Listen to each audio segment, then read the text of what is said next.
The first session that we are going to have today is going to be presented by Technip Energies, and I would like to invite you to welcome the speaker from Technip Energies, that is Mr. Dominique Gadel. He is the Vice President for Early Engagement in the Gas and Low Carbon Energies Division. So please, let's put our hands together for Mr. Gadel. Thank you very much. Thank you for this introduction. Thanks everyone for being there. My presentation is going to talk about Technip Energies and in particular what we are developing in terms of energy transition with a focus at the end on the project we are delivering in Africa. A small disclaimer, no need to read it, just to say that, well, I'm saying things, if you want to reuse them, I'm not going to be responsible, neither my company. So do you do what you want, but agenda. Very quickly, introduction to Technip Energies, for those who do not know us. Some references in LNG, which is one of our core business.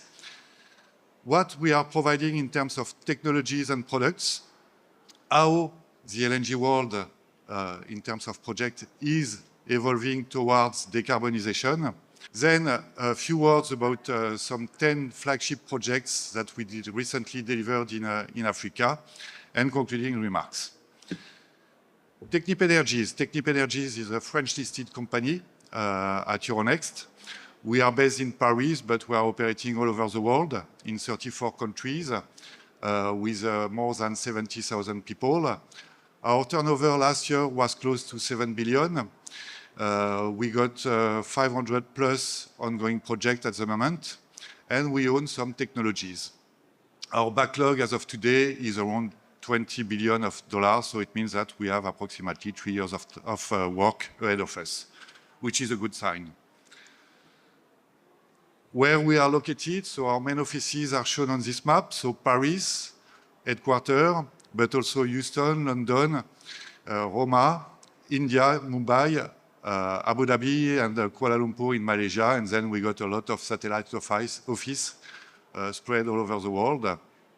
111 nationalities, something we are very proud of, because talking about diversity and inclusion, we have also 50% of female as graduated engineer, and it's something we are very hardly working on.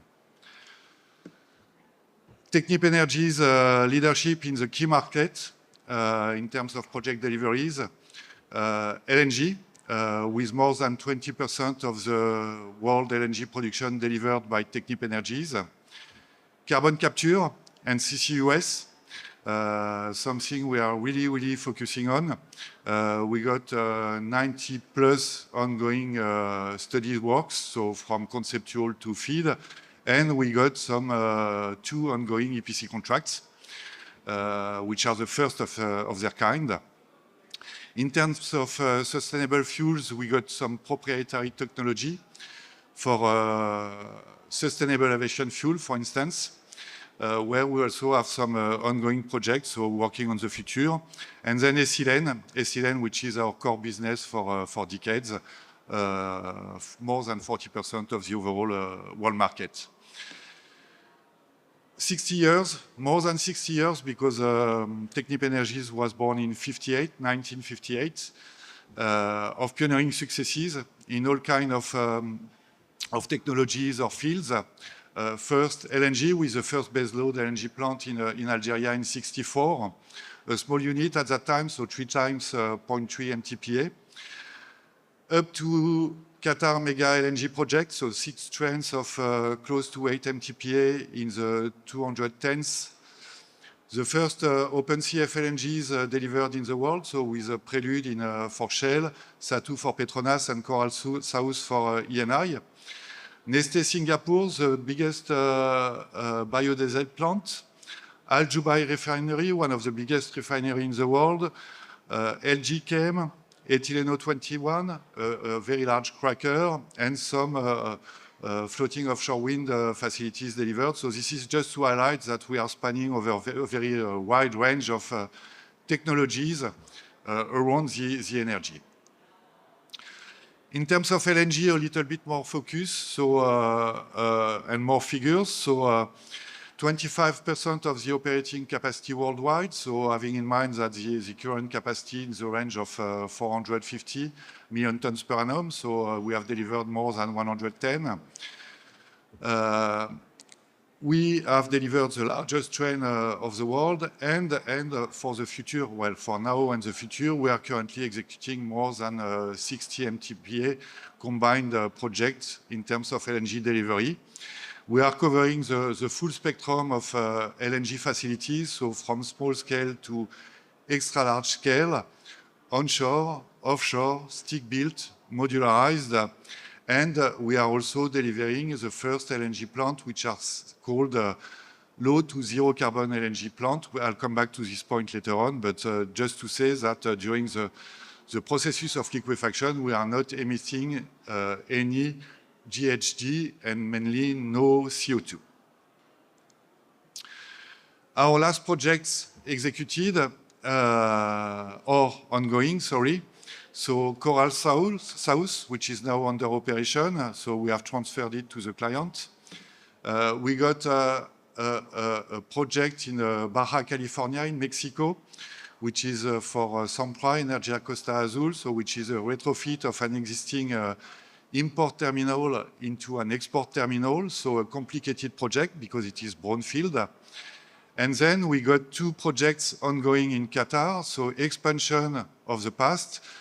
First project, we are adding 4 trains of 8 MTPA, so it will become the largest plant in the world. And then the second one is 2 additional trains of 8 MTPA, still in Qatar. We got a small LNG plant which is currently built in China, 0.8 MTPA. And we got 2 projects in Middle East, one for ADNOC, 2 trains of 4.8 MTPA, and one for Total in Oman, Total and its partner OQ in Oman of 1 MTPA for LNG bunkering. Well, this is our timeline. No need to focus on it because it's written very small.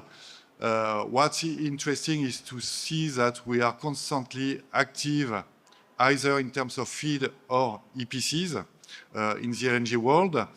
And one important matter is the small, the green boxes, which are showing electrified LNG plants. So we can see that there is a shift towards those plants, supporting the LNG transition and the net zero LNG. So those are the detailed fact sheet on the project I have mentioned. Well, in the instance of time, I'm not going to spend too much time on it, but there will be accessible after because I guess the presentation is going to be shared by AEW organization. So this one is a Costa Azul in Mexico. NFE in Qatar, 4 times 8 MTPA, as I mentioned. NFS, again in Qatar, Northfield South. What's interesting for these two plants in Qatar is that it will be there will be some of the first LNG plants with native CO2 sequestration, meaning that from the field, from the gas supply, there is CO2 content, and we will remove the CO2 from the field gas, capture it, and store it. At the moment, there are approximately 45 LNG plants operating in the world, and only 2 are fitted with this carbon capture of the native CO2. And so it means that NFE and NFS are going to be the number 3 and number 4. So it means, or it shows that this is a trend of the industry to capture the native CO2. And the figures are quite important because NFE is capturing 2.5 MTPA of CO2 per year, and NFS is capturing 1.5.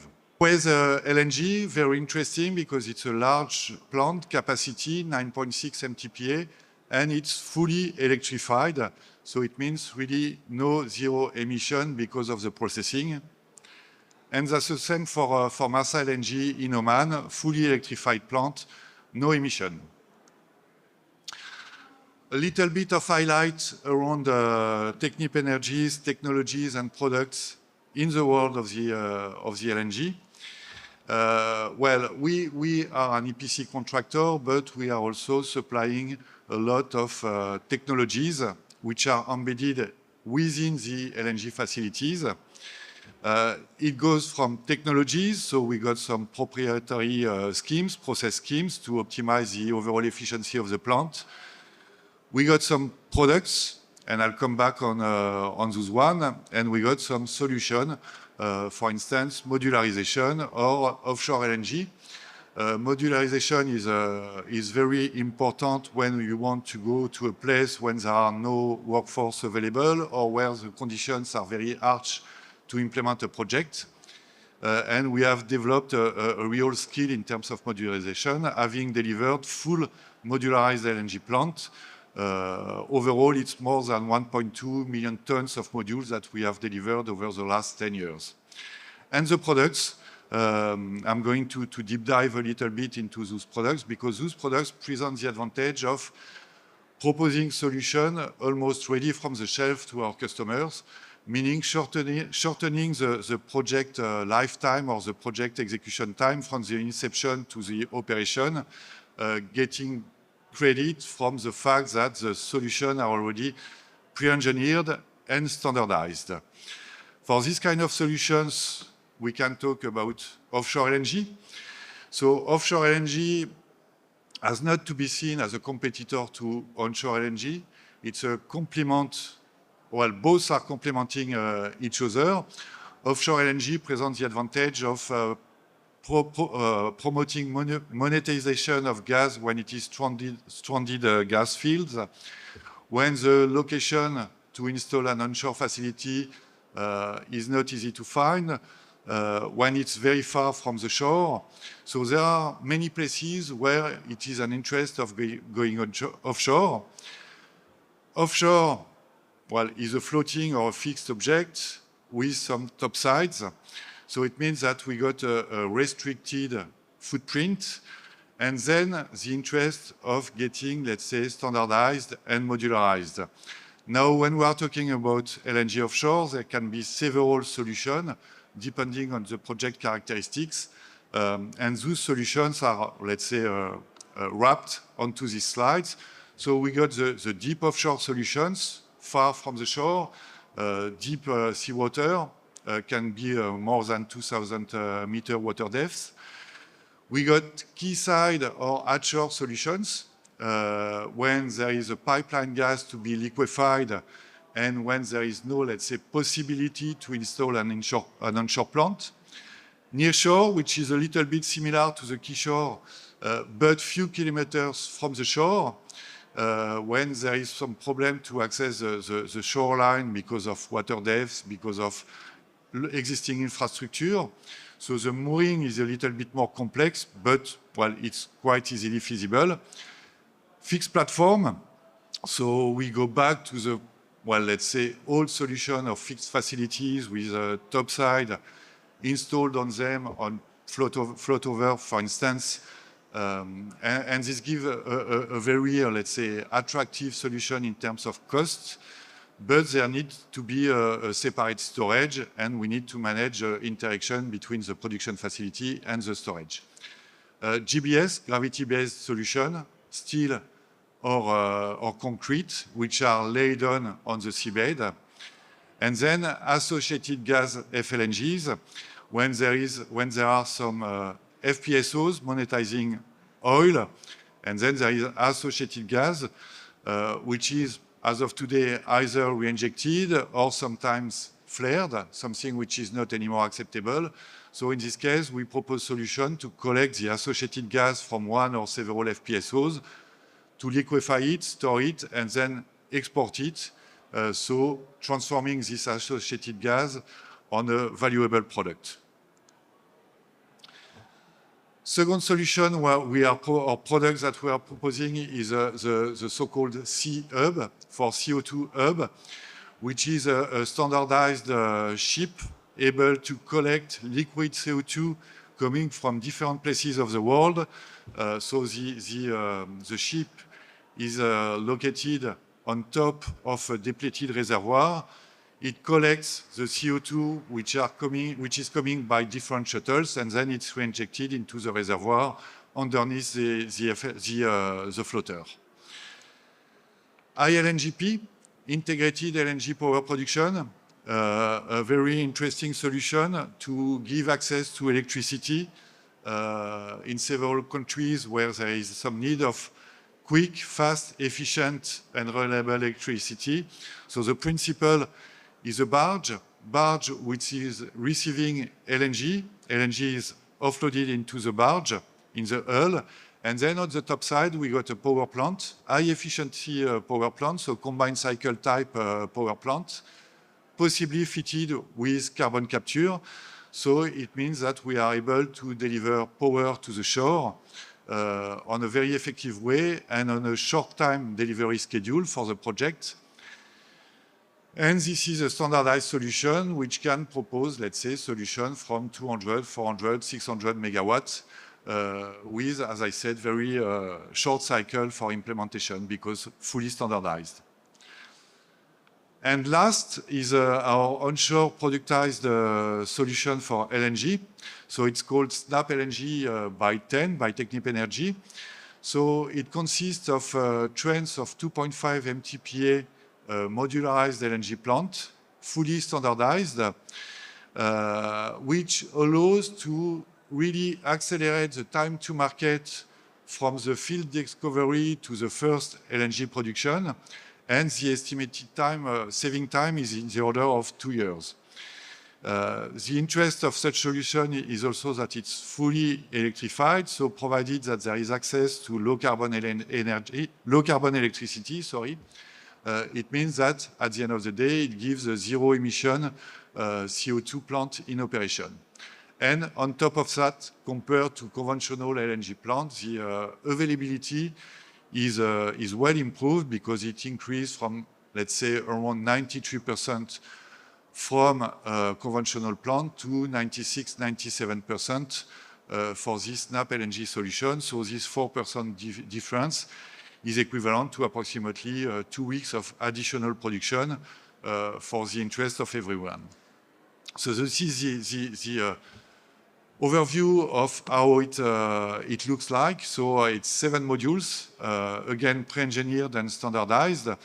4 modules dedicated to the process facilities of the LNG train with pre-treatment, NGL recovery, and then liquefaction, and 3 modules for supporting the process operations. So those 3 modules are including the utilities which are necessary to operate the LNG plant.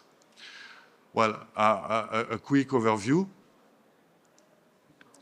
So in a nutshell, so it's LNG decarbonized production, so zero emission of CO2 during the processing, accelerated time to market, cycle shortened by approximately 2 years, and LNG certainty because with the execution schemes that we are proposing to implement the project, it's a totally de-risked project. Thanks to the experience we gained in the last 20 years. I've spoken several times about electrification and decarbonization. So here it's going to be, sorry for that, a little bit technical. It's just to highlight you how we are leaning towards decarbonization in the LNG plants. What we have to say is that if we consider the full LNG chain, from the field to the end user, approximately 75% of the CO2 emissions are from the LNG plant by itself. So that's where we need to really focus to reduce the CO2 or GHG emission all across the LNG chain.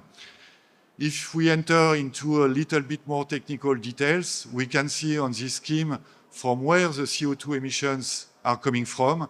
So it's mainly from the power plant, which is supporting the operation of the plant, 1/3 approximately, which is the little purple bullet on the top right, and 2/3 from the liquefaction process itself, which is the light blue box in the middle of the slide with the purple CO2 cloud also. So if we get rid of these two, we have won. We won, it means that we can go up to a zero CO2 emission plant.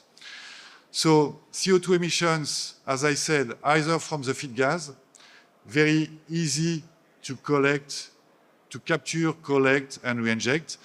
CO2 from the gas turbine, so several solutions to get rid of, either going full electrified with a dedicated power plant with carbon capture.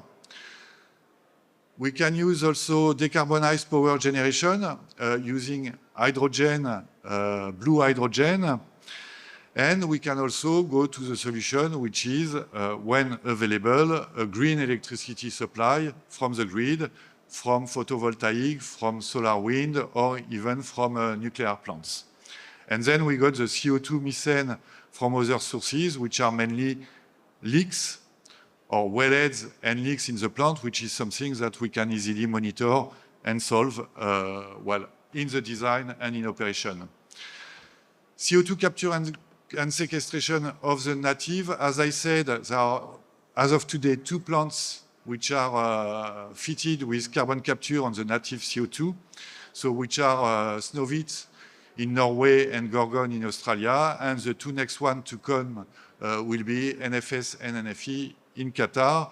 But the future or the next generation of LNG plant should be fitted with these native carbon capture solutions, provided that there is a disposal for this captured carbon. The CO2 from the gas turbines means which is coming from the burning of the gas is very important because it dictates the CO2 emission of the plant. So we can improve it by increasing the efficiency of the plant, meaning by decreasing the quantity of gas that we are burning to run the plant. And we can see on the right side that we have divided by 2 these emissions from the 70s to the 2000s. And we are still on the way to this direction, because now we got plant for which autoconsumption is more in the range of 4 to 6%. Not going to detail too much this one because it deals with how to increase process efficiencies in different ways, but I'm keen to answer any question related to that at the end of the presentation, or if you come to our booth, to our Technip Energies booth. Electrification of LNG, so it's a new trend. We got several projects ongoing like that. And we can see also that it goes with, let's say, electrical motor sizing, which is increasing on year to year. And now we are implementing 75 megawatt motors, which are equivalent to the largest gas turbine which were used in the industry. So the shift from gas turbine to electrical becomes quite easy. So the plant could look like that, meaning LNG plant without CO2 emission because it's electrically driven.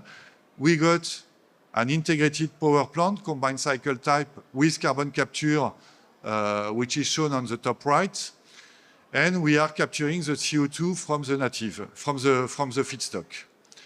It can be a little bit different way, fed by green electricity, so solar power, wind, whatever. And then we got a very small power plant just to get rid of, let's say, potential power shortage because of, let's say, uncertainty or fluctuation of the green supply. So all in one, this is how the architecture could look like. So green or low carbon electrical supply, nuclear, solar, wind, or combination. A small power plant to get for to cope for network fluctuation, and then the fully electrified LNG plant with CO2 capture on the native CO2. And to finish, I just want to give a little bit of a highlight on Technip Energies in Africa, because we are at the African Energy Week. So historically, Technip Energies has been in Africa for more than 50 years. We got 2 main operating offices, one in Senegal, in Dakar, one in Mozambique, in Maputo. And we have executed more than 100 projects covering all fields of oil and gas, so from refining to petrochemical. Here, we are now talking more about the future and the energy transition, so giving a path to the gas. And just wanted to highlight two of our recent projects delivered in Africa. So the first one in Mozambique, which is Coral South, so FLNG for Eni, which is now operating for more than 2 years, so delivered on time and at cost, really operating very, very properly. So it has loaded more than 100 cargoes, 122 cargoes since the RFSU. Execution plan, very important. We got, let's say, a bunch of clients. So it was a JV formed by Eni, which was the leader, but also ExxonMobil, CNPC, Galp, Cogaz, and ENH as a representative of the Mozambique. And the contractor was a JV led, or a consortium with a JV inside, led by Technip Energies. So in consortium with Samsung Heavy Industry for the hull fabrication, and in JV with JJC. It was a fully integrated project, meaning including the subsea processing and the SURF, which was delivered by our, let's say, former colleagues from TechnipFMC. The timeline, just to see that, well, from the inception of the project to the RFSU, it took 5 years, which is really a very good challenge. And the last project, well, is a GTA FPSO. That was delivered 2 years ago by Technip to BP. A very large FPSO, which is feeding the LNG plant, which is near shore, behind the breakwater. So this one is a full offshore, deep offshore, with, let's say, all the constraints of deep water mooring. It allows to process 500 million scf per day, 20,000 tons of topside. Execution plan, here it's very important. So it was driven from Paris, fabrication in China, detailed engineering in India, and very important, a lot of local content involvement from Senegal, from Mauritania, where we had installed all our logistic bases, well, for the supply of material, but also for the support to the construction, commissioning, well, construction, installation, hookup, and commissioning. And so all the offshore operations were managed from our Dakar office with support from Mauritanian local content and Senegal local content, and which is something we are very proud of because we have supported these developments and we are still continuing. Concluding remarks, well, Technip Energies can add value to the projects by improving the production in terms of efficiency, quantity of LNG produced for a given feedstock, and emission reductions, by supplying proprietary technologies or equipment. So it means that we are really focused on LNG as a transition fuel for a decarbonized world in the coming years. And we got, well, extensive experience in delivering low to zero carbon LNG facilities, including CCS solutions. And, well, leader in LNG, leader in hydrogen, in electrification, in CCUS, also in onshore and offshore LNG. We are combining, let's say, all the skills to support Africa's development in terms of gas development and energy transition. So thank you very much for your attention. Should you have any additional questions, I'm really keen to take them from the panel just afterwards, or you are welcome for a coffee at our booth, which is far end on the other side of the exhibition center. Thank you very much.